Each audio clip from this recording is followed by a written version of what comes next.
Les accidents de travail sont réglementés par la loi du 10 avril 1971. Par accident de travail, il y a lieu d'entendre tout accident dont un travailleur est victime au cours et par le fait de l'exécution de son contrat de travail. En outre, l'accident qui survient sur le chemin du travail lors d'un trajet normal est également considéré comme un accident de travail. On entend par trajet normal le trajet que le travailleur effectue du lieu où il habite au lieu où il doit se rendre pour des raisons professionnelles et inversement.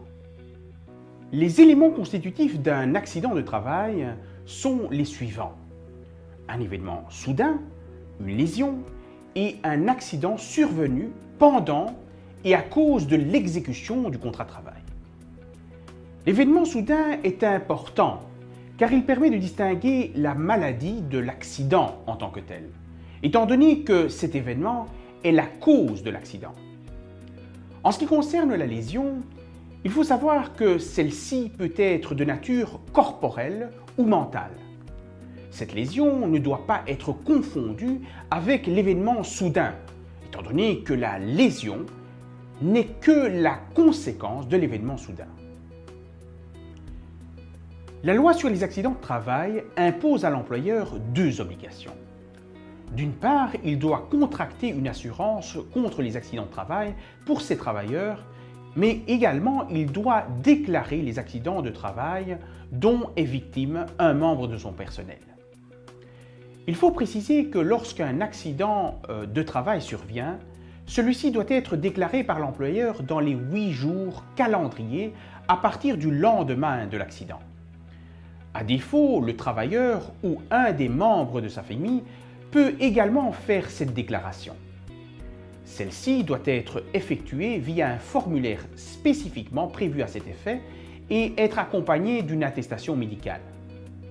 La déclaration doit être adressée à l'entreprise d'assurance auprès de laquelle l'employeur a souscrit le contrat d'assurance.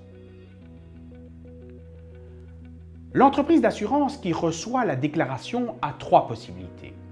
Elle peut, après analyse, considérer qu'il s'agit d'un accident de travail et accepter d'indemniser le travailleur. Une seconde hypothèse est le cas où l'assureur a un doute sur l'accident et demande qu'une enquête soit ouverte. Lors de cette enquête, il peut notamment demander qu'un examen médical soit réalisé. Enfin, l'assurance peut refuser son intervention en considérant que l'accident n'est pas un accident du travail. Dans cette hypothèse, le travailleur peut contester la décision de l'assureur en introduisant une action devant le tribunal du travail.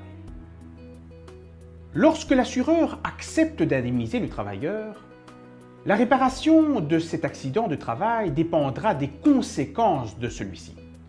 En effet, si l'accident de travail est mortel, les ayants droit bénéficieront d'une rente et d'indemnités funéraires. Si l'accident provoque chez le travailleur des incapacités de travail temporaires ou permanentes, il bénéficiera d'une indemnité. Les dommages moraux pourront, quant à eux, être indemnisés sur base du droit commun en matière de responsabilité.